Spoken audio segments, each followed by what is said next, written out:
Hey, my name is Rowan Smith and I want to welcome you to the Training for Trekking podcast. Now, this is the world's very first podcast which is entirely dedicated to helping you train, prepare and conquer your upcoming hike, trek or mountain adventure. So once a week, I'm going to be giving you quality and practical information on the subjects of physical preparation for trekking, dealing with altitude and nutrition on the trail, so you can know everything you need to be doing to have the best chance of a safe, enjoyable and successful adventure. So now you know what you're in for. Let's get into today's episode. Alright, hello guys. Today I'm giving you my opinion on the hiking technique known as the rest step. And I'm going to be exploring whether or not I recommend it to hikers as a good skill to put in place when they're on their hiking.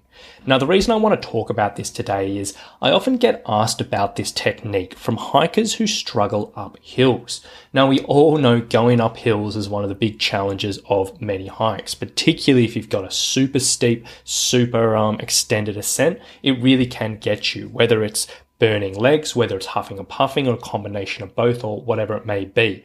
And we all know that can be a massive struggle. And essentially, there's a lot of information around on the internet and also passed through hikers, and it's a pretty traditional technique for many hikers, that the rest step can be a good solution here for those who do struggle going up hills. And I know a lot of people advocate it and a lot of people enjoy it. And today we're just going to dive into whether, as a coach, in my particular opinion, whether or not it's worthwhile. Now, if you haven't heard of the rest step before, basically, in short, it's a hiking or walking technique used by mountaineers traditionally at high altitude. Basically, the whole idea behind it is when we usually step, we obviously go step by step by step by step, and that's pretty standard how we walk.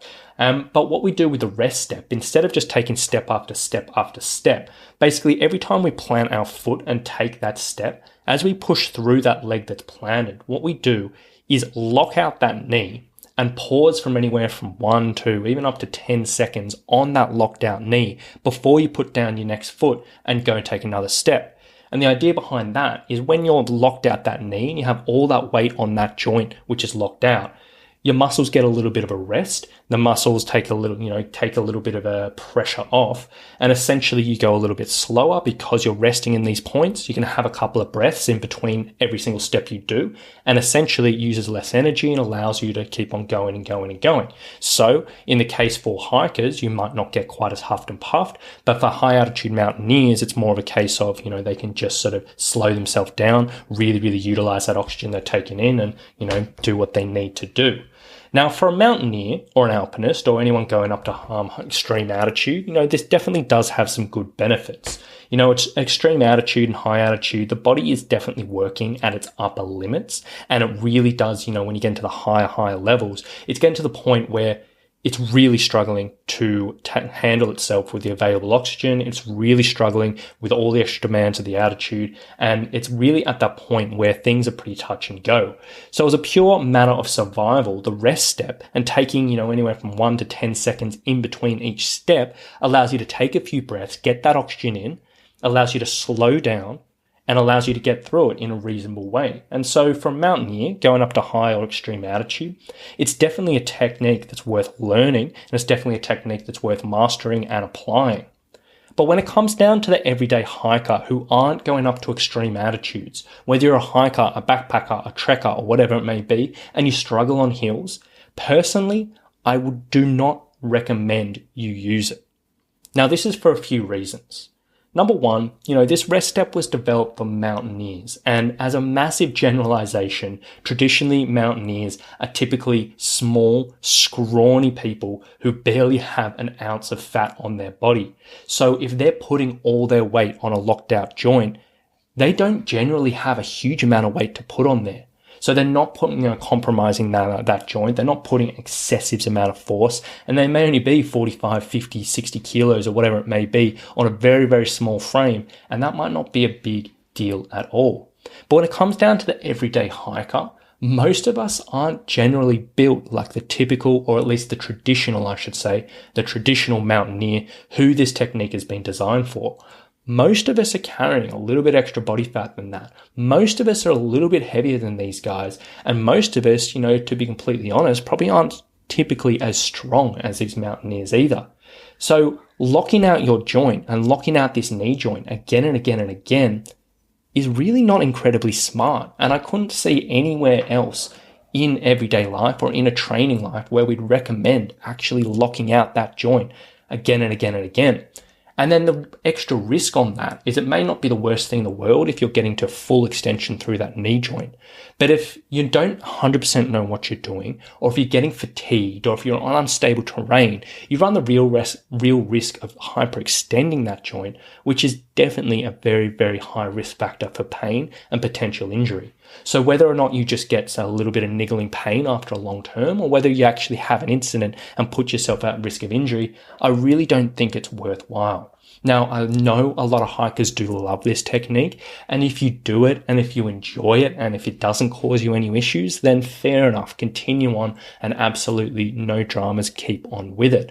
But if anyone that's been considering this technique as a way to help them get up hills, I would probably say there's better ways to look at it. They're going to give you better results with less risk. Now, if you are a hiker in this situation and you do struggle up hills, but you don't want to do the rest step now that I've mentioned this, what should you be doing? Well, in all honesty, I've covered this topic many, many times on this podcast in a lot of detail. So if you haven't listened to the episodes of how to get up elevation or what to do when you're huffed and puffed or all the elevation episodes, dig through the previous episodes. There's a lot of information in there. But essentially what I generally advocate if you do struggle up hills, number one, you got to get your legs strong. So you need to be doing progressive strength training. Number two, if you huff and puff up hills, the best thing in the world you can do is aerobic power intervals, which are essentially a very specific type of intervals done in around about 2.5 minutes of hard work, followed by 90 seconds of rest, repeated multiple times.